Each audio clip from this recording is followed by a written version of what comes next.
A very good morning to all of you, respected faculties and research scholars and my dear students.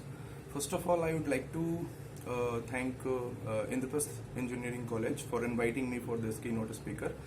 Unfortunately, I am in my native village and the net condition is not that good, so Zoom conferencing is not going to happen. I'm really sorry for that. I missed that chance. So my topic is, I don't want to go into basics of any algorithm or anything which has been conventionally used so far and which has been a classical approach so far, because we all know about it, right? Everything has been written in a book, in a PDF or something. My point is, there is a lot of buzz about we should take a paper, we should take a research paper which is being from some good journal having high impact factor or something, and which has been recently done. Like if we are working in 2020, we have to use the paper that has been worked in 2018 or 17. But I strongly feel that we should, I mean, young researchers and faculties also, we should touch the classical techniques, like which has been implemented before and which has been mathematically implemented, which has no flaws in it, everything has been done in it. So we should work on that, because algorithm, according to me, algorithm is the base of any research, right? And just to write a pseudocode is not enough for me. So writing a function in anything you are using, like in MATLAB or in Python, it's the secondary thing.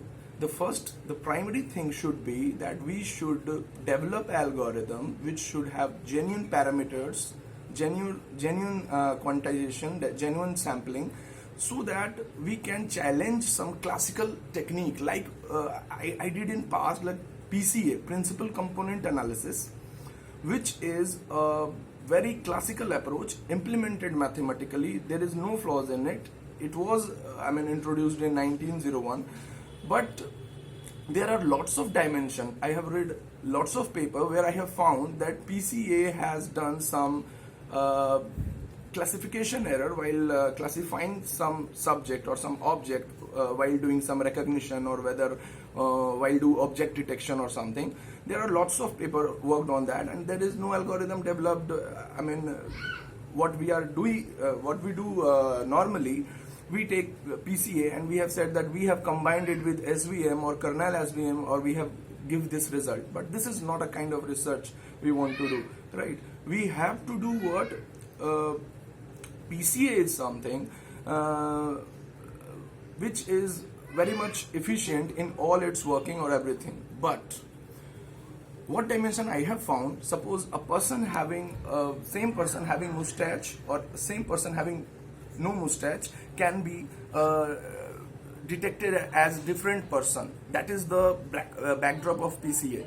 So what we need to do, suppose we are working on SVM, suppose we are working PCA, we need to do the thoroughly study of that algorithm and propose a similar algorithm by taking the dimension in which PCA has failed to perform efficiently, right? Suppose in PCA, we always make a covariance matrix by using maximum eigenvalue and then the lowest one and so on, right? But it is not determined and it is not confirmed that maximum eigenvalue have lowest classification error. So my point is, why don't we choose some eigenvalue which has the lowest k minimum error, so that the classification error will be reduced in that way. And trust me, this algorithm has been developed and it has not been cited for many papers. But nowadays, this algorithm, I have worked for this in face recognition, in object detection, in speech recognition, and it has been given a very good result, right? The paper has been in elsewhere or somewhere, in Springer or in Ville. But nowadays, I'm working on COVID, right?